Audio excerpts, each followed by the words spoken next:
Hello friends, welcome back to our channel. तो आज की इस वीडियो में हम लोग डिस्कस करेंगे practice set number 7 UP triple S C PET 2025 का। ठीक है, तो चलिए इस वीडियो को स्टार्ट करते हैं। इसके पहले वाला अगर आप लोगों ने नहीं देखा तो चैनल पर जाइए, आपको वहाँ से सारे जो है सेट मिल जाएंगे। ठीक है, शुरुआत करेंगे। स्टार्टिंग से पहले अगर आप लोग चैनल पर नए हैं तो सब्सक्राइब नहीं किया तो चैनल को सब्सक्राइब कर लीजिएगा, साथ ही साथ वीडियो को भी लाइक करते चलिएगा।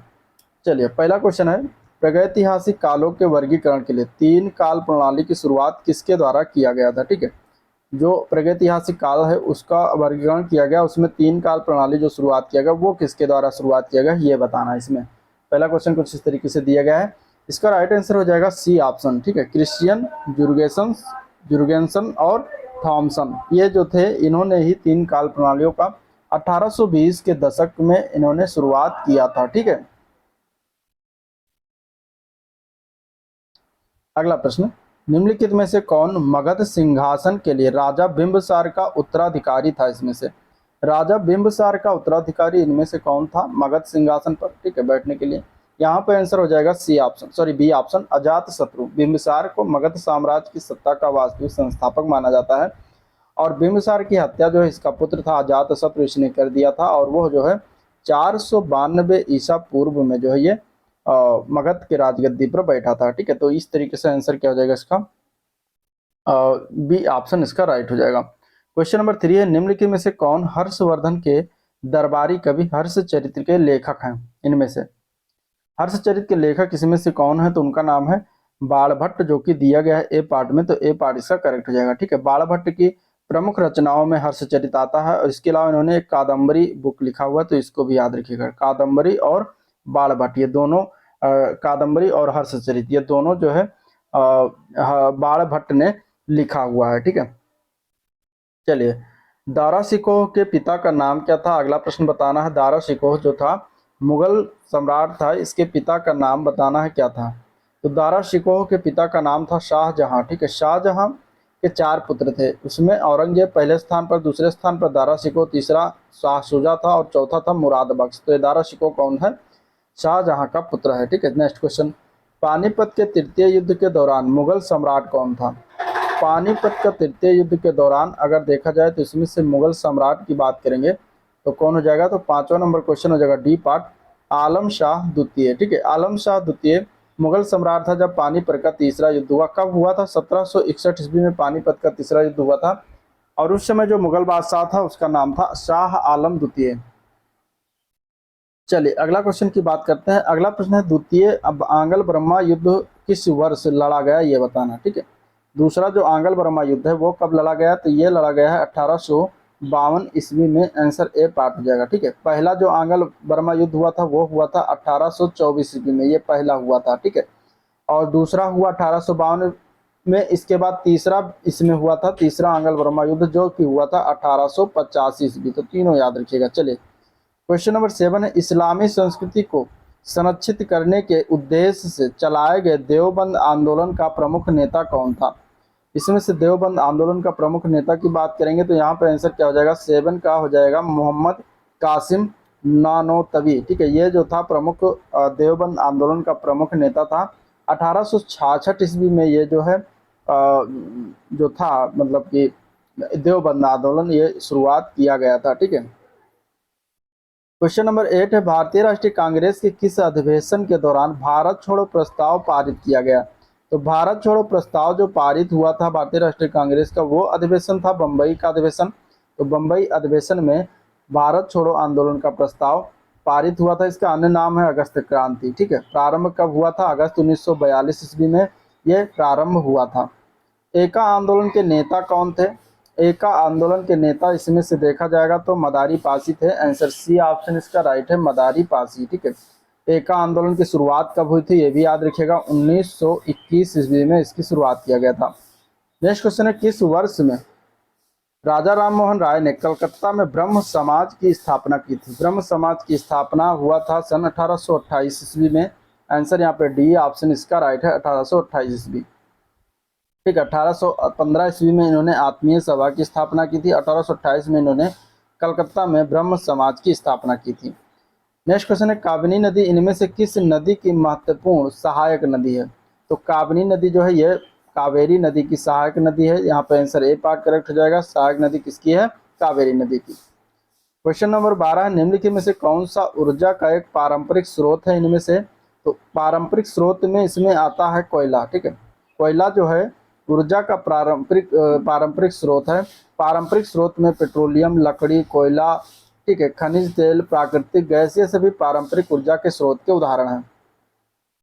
नेक्स्ट क्वेश्चन है, निम्नलिखित में से सबसे खारा जल निकाय है जो पूर्व में जॉर्डन और पश्चिम में इजराइल की सीमा से लगा हुआ है और कौन सा है ये बताना है। तो इसमें से वो आंसर क्या हो जाएगा? तो वो है मृत सागर। ठीक है, मृत सागर जो है विश्व का सबसे खारा जल निकाय है और इसको कहते हैं इंग्लिश में डेड सी। ठीक है, डेड सी।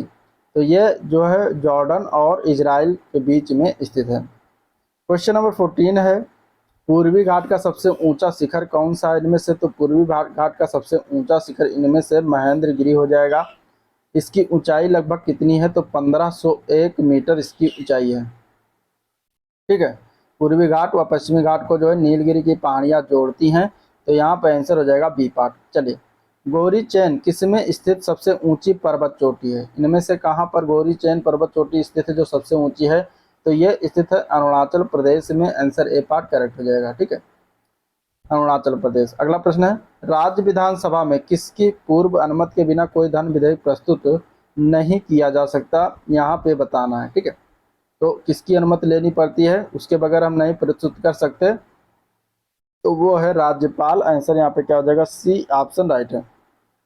क्वेश्चन नंबर 17, निम्नलिखित में से किस देश से भारत के संविधान में सर्वोच्च न्यायालय के सलाहकार क्षेत्राधिकार को अपनाया गया? इनमें से आंसर क्या हो जाएगा? तो वो हो जाएगा डी ऑप्शन, कनाडा। ठीक है, कनाडा से अपनाया गया था, लिया गया था। आंसर यहाँ पे सी ऑप्शन करेक्ट है।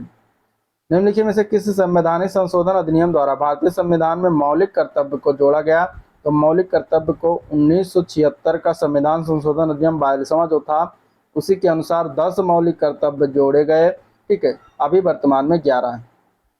किसी राज्य के राज्यपाल के पास निम्नलिखित में से कौन सी शक्ति इसमें से नहीं होती है? ठीक है, तो यहाँ पे आंसर हो जाएगा बी पार्ट, राज्य शक्तियाँ, राजनयिक शक्तियाँ या सैन्य शक्तियाँ। सैन्य शक्तियाँ जो होती हैं वो राज्यपाल के पास नहीं होती। तो यहाँ पे आंसर हो जाएगा बी ऑप्शन इसका राइट।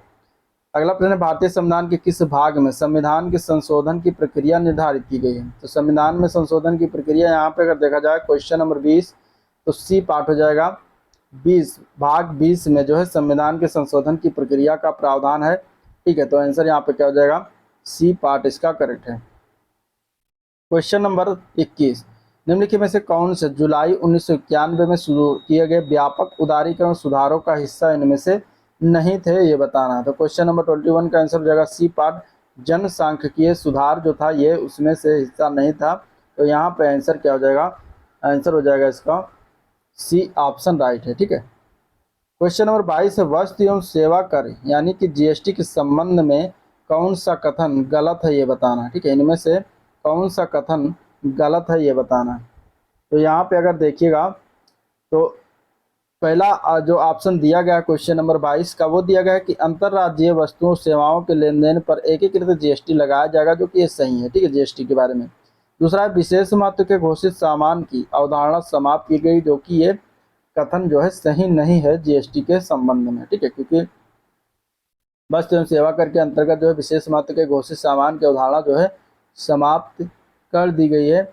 और यहाँ पे अगर हम बात करेंगे तो जीएसटी जो है भारत में वस्तुओं और सेवाओं के आपूर्ति पर जो है लागू एक अप्रत्यक्ष कर होता है, जो कि 1 जुलाई 2017 से भारत सरकार ने 101वां संविधान संशोधन करके 2016 में अपनाते हुए इसको जो है लागू कर दिया गया था। तो यहाँ पे बी ऑप्शन इसके बारे में सही नहीं है, बाकी सारे सही। नेक्स्ट क्वेश्चन, कायाकल्प और शहरी परिवर्तन के लिए अमृत यानी अटल मिशन अमृत किस मंत्रालय के अधीन काम करता है? ये बताना है। तो यहाँ पे अगर हम देखेंगे तो इसका राइट आंसर क्या हो जाएगा? क्वेश्चन नंबर 23 का आंसर है ए पार्ट, आवास एवं शहरी मामलों के मंत्रालय के अंतर्गत जो है ये काम करता है। ठीक है, क्वेश्चन नंबर अगला देखते हैं। क्वेश्चन नंबर 24 है, नॉर्मन बोरलॉग जो है किससे संबंधित है? नॉर्मन बोरलॉग का संबंध इसमें से अगर देखा जाएगा तो वह हरित क्रांति से संबंधित है। ठीक है, विश्व में हरित क्रांति के जनक के रूप में ये जाने जाते हैं बोरलॉग। भारत में पूछे जाएंगे तो वो हो जाएंगे स्वामीनाथन। ठीक है, एम एस स्वामीनाथन जो है भारत में हरित क्रांति के जनक हैं। तो ये चीज़ें याद रखिएगा। निम्नलिखित में से कौन एक गेहूं प्रजनक है? इनमें से गेहूं प्रजनक की बात करेंगे इसमें से, तो वही हो जाएंगे आंसर MS स्वामीनाथन है। आंसर यहाँ पे क्या हो जाएगा? D ऑप्शन सही है। अगला क्वेश्चन है, मनुष्यों में अंतःस्रावी ग्रंथि इनमें से कौन सी नहीं होती? ठीक है, अंतःस्रावी ग्रंथि इसमें से कौन सी नहीं होती मनुष्यों में? क्वेश्चन नंबर 26 में देखेंगे तो आंसर हो जाएगा डी पार्ट यकृत। यकृत यानी कि लीवर। लीवर जो होता है वो अंतःस्रावी ग्रंथि नहीं होता, तो आंसर क्या हो जाएगा यहाँ पे? D option. तब फिर कौन कौन होता है अंतःस्रावी ग्रंथ में? पीनियल ग्रंथ आता है, थायराइड ग्रंथ हो जाता है, ठीक है, पैराथायराइड, थाइमस ग्रंथ हो गया, अंडकोश हो गया, ठीक है, पिट्यूटरी ग्रंथ हो गया, अंडाशय हो गया, ऐसे भी जो है अंतःस्रावी ग्रंथ है। और बहिस्रावी ग्रंथियों में आ जाता है आपका स्वेद, स्तन, आंसू, ठीक है, यकृत, ये सभी बहिस्रावी ग्रंथ के अंतर्गत आते हैं। निम्नलिखित में से कौन सा भौतिक मात्रा और माप इकाई गलत जोड़ दिया गया है? ऊर्जा का मात्रक जूल दिया गया है, आवर्ती का मात्रक हर्ट्ज दिया गया है, दाब का मात्रक जो है न्यूटन दिया गया है, जो कि गलत है, ठीक है। शक्ति का वाट, ये भी सही है, ये भी सही है। तो सी पार्ट हो जाएगा, गलत वाला बताना था, क्योंकि दाब का मात्रक जो दिया गया है वो क्या दिया गया है? इसमें गलत दिया गया है। चलिए अगला क्वेश्चन देखते हैं, क्वेश्चन नंबर 28। वाशिंग सोडा का रासायनिक सूत्र इसमें से कौन सा हो जाएगा? वाशिंग सोडा का रासायनिक सूत्र होता है Na2CO3 इंटू 10H2O होता है, जो कि सी पार्ट में दिया गया है। तो सी पार्ट इसका करेक्ट है, ठीक है, क्या है? सी पार्ट इसका करेक्ट हो जाएगा। चलिए क्वेश्चन नंबर 29 देखते हैं, वाहनों की हेडलाइट में प्रयुक्त दर्पण कौन सा होता है? ठीक है, वाहन जो होते हैं उनमें हेडलाइट होता है, उनमें कौन सा दर्पण प्रयोग किया जाता है? तो उसमें प्रयोग करते हैं अवतल दर्पण, ठीक है, हेडलाइट में अवतल दर्पण का प्रयोग करते हैं। अवतल दर्पण का प्रयोग सर्च लाइट यानी कि टार्च में किया जाता है, गाड़ियों के हेडलाइट में किया जाता है। तो ये सभी याद रखिएगा। क्वेश्चन नंबर 30 है, कवक की कोशिका भित्ति किससे बनी होती है? कवक की कोशिका भित्ति यहाँ पे देखेंगे तो वो बनी होती है काइटिन की। आंसर ये पार्ट याद रखिएगा, काइटिन की बनी होती है, ठीक है। अगला प्रश्न देखते हैं, क्वेश्चन नंबर 31। किसके किन्नौरी लोग किन्नौरी नृत्य लोसर सोना चुंगसम करते हैं? ठीक है, किन्नौरी नृत्य खासकर किस राज्य में है जो करते हैं? तो ये पाए जाते हैं हिमाचल प्रदेश में। तो ये सब किन्नौरी नृत्य करते हैं। क्वेश्चन नंबर 32, ठीक है, दिया गया निम्नलिखित में से किस नर्तकी को 2018 में छऊ नृत्य के लिए संगीत नाटक अकादमी पुरस्कार से सम्मानित किया गया? तो उनका नाम क्या था? उनका नाम था तपन कुमार पटनायक। क्या नाम था? तपन कुमार पटनायक, ठीक है। इन्हें छऊ नृत्य के लिए संगीत नाटक अकादमी पुरस्कार दिया गया है। अब छऊ जो महोत्सव है विशेष तौर पर हर साल बसंत के दौरान मनाता है। छऊ नृत्य किस राज्य में ये मनाया जाता है या होता है, ये आप बताइएगा किस राज्य से संबंधित है, कमेंट करके बताइएगा। चलिए नेक्स्ट क्वेश्चन, निम्नलिखित में से कौन सा भारत का राष्ट्रीय पर्व नहीं? इनमें से स्वतंत्रता दिवस, ठीक है, भारत का राष्ट्रीय पर्व तो 3 राष्ट्रीय पर्व हैं जिसमें स्वतंत्रता दिवस आता है, ठीक है, 15 अगस्त अभी हाल ही में मनाया गया। इसके बाद दूसरा आ जाता है गणतंत्र दिवस, जो कि 26 जनवरी को मनाया जाता है हर वर्ष। फिर आ जाता है गांधी जयंती, जो कि ये मनाते हैं 2 अक्टूबर को होगा। तो ये 3 क्या है? राष्ट्रीय पर्व हैं, लेकिन राष्ट्रीय एकता दिवस जो है राष्ट्रीय पर्व के अंतर्गत नहीं आता, ठीक है। तो यहाँ पे आंसर हो जाएगा बी पार्ट। और ये कब मनाते हैं? 31 अक्टूबर को वल्लभ भाई पटेल की जयंती होती है इस दिन। अगला प्रश्न, टेबल टेनिस में एक सर्विस के दौरान अनुमत क्रमागत लेट्स की अधिकतम संख्या कितनी होती है? तो यहाँ पे अगर देखा जाएगा तो इसकी जो है कोई सीमा नहीं होती। आंसर ए पार्ट करेक्ट हो जाएगा, कोई सीमा नहीं होती। पंडित ईश्वरी प्रसाद कथक के किस घराने से संबंधित है बताना है। तो पंडित ईश्वरी प्रसाद जो थे लखनऊ घराने से संबंधित है। आंसर बी ऑप्शन इसका राइट है। नेक्स्ट क्वेश्चन, यामिनी कृष्णमूर्ति को नृत्य की किस शैली की अस्थाना नर्तकी के रूप में पहचान मिला? तो यामिनी कृष्णमूर्ति हैं जो भरतनाट्यम कुचिपुड़ी दोनों करती हैं। आंसर यहाँ पे बी ऑप्शन इसका राइट हो जाएगा, ठीक है। नेक्स्ट क्वेश्चन देखते हैं, तो कितने दिनों के काम देने के लिए भारत सरकार द्वारा गरीब कल्याण रोजगार योजना 2020 शुरुआत किया गया था?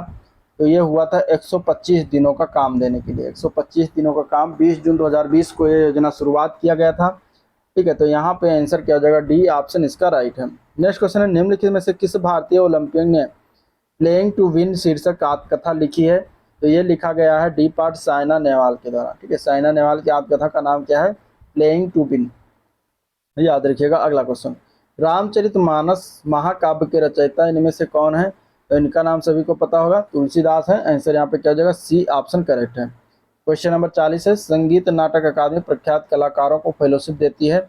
सोनल मान सिंह ने, ठीक है, सोनल मान सिंह ने बताना इसे ओडिसी के लिए जो है नृत्य प्राप्त किया, यह किस राज्य का एक नृत्य रूप है, ठीक है। ओडिसी नृत्य के लिए प्राप्त किया है सोनल मान सिंह ने, और यह किस राज्य का है, तो यह उड़ीसा राज्य का है। यहाँ पे आंसर क्या हो जाएगा, ए पार्ट करेक्ट हो जाएगा। केंद्रीय मंत्री धर्मेंद्र प्रधान और डॉक्टर मनसुख मांडविया ने हाल ही में कौन सी रिपोर्ट लॉन्च किया है, तो इन्होंने लॉन्च किया है jobs at your door step report.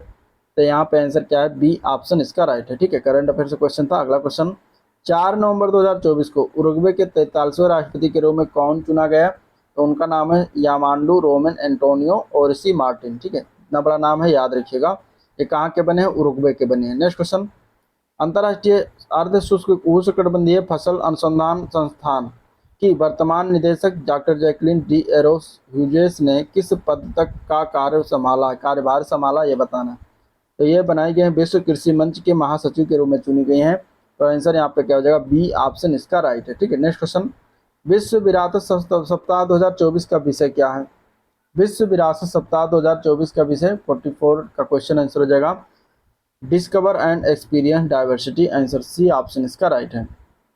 अगला प्रश्न, नवंबर 2024 में अशोक गोपाल ने किस पुस्तक के लिए कमला देवी चट्टोपाध्याय राष्ट्रीय नवाचार प्रतिष्ठान पुस्तक 2024 जीता है, और अशोक गोपाल ने जीता। उनकी पुस्तक का नाम क्या है जिसके लिए जीता है इन्होंने, उसका नाम है अपार्ट अपार्ट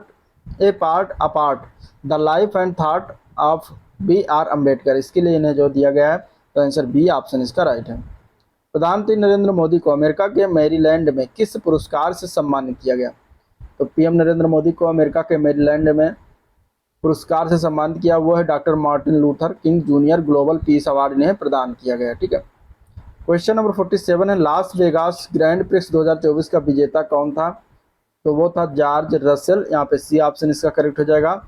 डेविस कप 2024 किस देश ने जीता हुआ है, तो ये जीता गया है इटली के द्वारा, ठीक है। तो यहाँ पे आंसर बी ऑप्शन इसका राइट है। नेक्स्ट क्वेश्चन, नवंबर 2024 में 35 वर्ष की आयु में किस भारतीय पूर्व टेनिस खिलाड़ी ने पेशेवर टेनिस से संन्यास ले लिया, उनका नाम क्या है, तो उनका नाम है प्रजनेश गुणेश्वरन, जो कि ए पार्ट में दिया गया है, ठीक है। चीन ने नवंबर 2024 में जुहाई में आयोजित 15वीं चीन अंतर्राष्ट्रीय विमानन एरोस्पेस प्रदर्शनी के दौरान किस 5वीं पीढ़ी के स्टील्थ फाइटर जेट का अनावरण किया, तो ये अनावरण जो हुआ उसका नाम है शेनयांग J-35, ठीक है। तो याद रखिएगा, बी पार्ट इसका करेक्ट है। अगला क्वेश्चन है, युधिष्ठिर का संधि विच्छेद बताना इनमें से क्या हो जाएगा, ठीक है। युधिष्ठिर का संधि विच्छेद होता है युधि प्लस स्थिर, जो कि दिया गया है कहाँ पे, ए पार्ट में। तो ए पार्ट इसका करेक्ट है, ठीक है। निम्नलिखित में से आम का पर्यायवाची इनमें से कौन सा नहीं है, ये बताना है। तो देखिए, अति सौरभ आम का पर्यायवाची होता है, सहकार भी होता है, रसाल भी होता है, अम्बू नहीं होता। तो यहाँ पे डी ऑप्शन हो जाएगा अम्बू, सी ऑप्शन हो जाएगा अम्बू, ठीक है। निम्नलिखित में से कौन सा शब्द इसमें से पुल्लिंग शब्द है। पुल्लिंग शब्द की बात करेंगे तो यहाँ पे देखिए, वे जो होता है ये पुल्लिंग शब्द होता है, बाकी आय नहर लहर ये सभी क्या है, स्त्रीलिंग शब्द होता है। जब तक सांस तब तक आस, इस लोकोक्ति का अर्थ क्या है, जब तक सांस तब तक आस, इस लोकोक्ति का अर्थ है आशा जीवन की पर्यंत बनी रहती है। आशा क्या है, जीवन पर्यंत बनी रहती है। इनमें से मधुशाला के लेखक कौन है, मधुशाला के लेखक हरिवंश राय बच्चन है। आंसर ए पार्ट इसका करेक्ट हो जाएगा, हरिवंश राय बच्चन, ठीक है। अब अगला जो क्वेश्चन है, आपको गद्यांश पढ़ना है, गद्यांश से पढ़ के जो है आपको इसका आंसर देना है, ठीक है। गद्यांश को आप वीडियो पॉज करके पढ़ लीजिएगा। हम चलते हैं क्वेश्चन की तरफ। पहला क्वेश्चन है गद्यांश से कि आज के बुजुर्गों के लिए बदलते समय की सर्वोच्चित मांग है कि जिससे वह चैन से अपना बुढ़ापा काट सकें। कौन सी सर्वोच्चित मांग है ये बताना है, जिससे हम अपने बुढ़ापा जो है क्या करें, काट सकें, ठीक है। तो यहाँ पे आंसर क्या हो जाएगा इसका, गद्यांश जब पढ़ेंगे तो 56 का आंसर आपको निकल के आएगा, डी पार्ट। बुजुर्ग बुढ़ापे के लिए कुछ अर्जित करके रखें और अगली पीढ़ी के सदस्यों पर बोझ न बने, ना ही अपनी राय थोपें। तो इस तरीके से आंसर यहाँ पे डी ऑप्शन करेक्ट हो जाएगा। अगला प्रश्न है, कौन से माँ बाप अपने ही घर में दीनहीन से होकर बच्चों का मुंह नहीं ताकते इनमें से। तो यहाँ पे आंसर क्या हो जाएगा, 57 का आंसर हो जाएगा डी पार्ट। जो माता पिता बदलते समय के साथ अपने आप को बदल लेते हैं और बहू बेटों और उनके परिवार को उचित सम्मान देते हैं। तो गद्यांश के अनुसार यहाँ पे आंसर डी ऑप्शन इसका करेक्ट है। क्वेश्चन नंबर 58 दिया गया है कि माता पिता के द्वारा प्यार दुलार व समस्त संसाधनों को दिए जाने के बावजूद आज की युवा पीढ़ी से वो आत्मीयता गायब है जो पुराने पीढ़ी तक विद्यमान थी। इसका सबसे उचित कारण क्या हो सकता है ये बताना है। गद्यांश के अनुसार जब पढ़ेंगे तो इसका मतलब यह है कि पीढ़ियों के अंतरण के कारण जीवन मूल्यों के बदलने से युवा पीढ़ी अदूरदर्शी और असहनशील होती जा रही है और उसकी ग्रहणशीलता कम होती जा रही है। तो ये कारण बनता है गद्यांश के अनुसार, जो कि ये पार्ट में दिया गया है। ठीक है, इसके बाद 57 नंबर क्वेश्चन है, सॉरी 59 नंबर क्वेश्चन है। संतान के साथ रहने की इच्छा होते हुए भी कई माँ बाप के अकेले रहने का कारण कौन सा है? सबसे सबल तर्क इनमें से बताना है। जब पूरा गद्यांश पढ़ेंगे तो उसमें आपको तर्क जो निकल के आएगा वो आएगा माँ बाप का संतान और उसके परिवार के प्रति रूखा व्यवहार, वाणी का असंयम और बहु बेटों की जिंदगी में ज़्यादा दखलंदाजी, ये जो बनता है अकेले रहने का कारण जो है बनता है। ये तर्क सबसे अच्छा है, तो आंसर यहाँ पे बी ऑप्शन करेक्ट हो जाएगा। क्वेश्चन नंबर 60 है, कौन से बच्चे अपने माता पिता को वृद्धाश्रम में भेज देने की बात करते हैं? तो 60 नंबर क्वेश्चन हो जाएगा सी पार्ट। जो बच्चे संस्कारहीन और अविवेकी हैं और जो अपने भविष्य को नहीं देख पाते, यहाँ पे आंसर हो जाएगा सी ऑप्शन। ठीक है, चलिए अब अगला गद्यांश जो है इसको आप पढ़िएगा, इतना सारा है। क्वेश्चन की तरफ चलते हैं। इस संसार में सब कुछ क्या है? तो गद्यांश को पढ़ने के बाद आंसर निकल के आएगा 61 का, इस संचार में सब कुछ अस्थायी है। आंसर डी ऑप्शन इसका करेक्ट हो जाएगा। ठीक है, क्वेश्चन नंबर 62 है, पूर्ण में उसके फल को गद्यांश को पढ़ने के बाद हम स्वीकार भी नहीं कर सकते। आंसर यहाँ पे ए पार्ट इसका राइट हो जाएगा। ठीक है, अगला प्रश्न देखते हैं। क्वेश्चन नंबर 63, गद्यांश के अनुसार पाप और पुण्य क्या है? तो गद्यांश के अनुसार पाप और पुण्य जो है दोनों क्या है? दोनों में बंधन है। दोनों में क्या है? बंधन है। तो आंसर डी ऑप्शन करेक्ट है।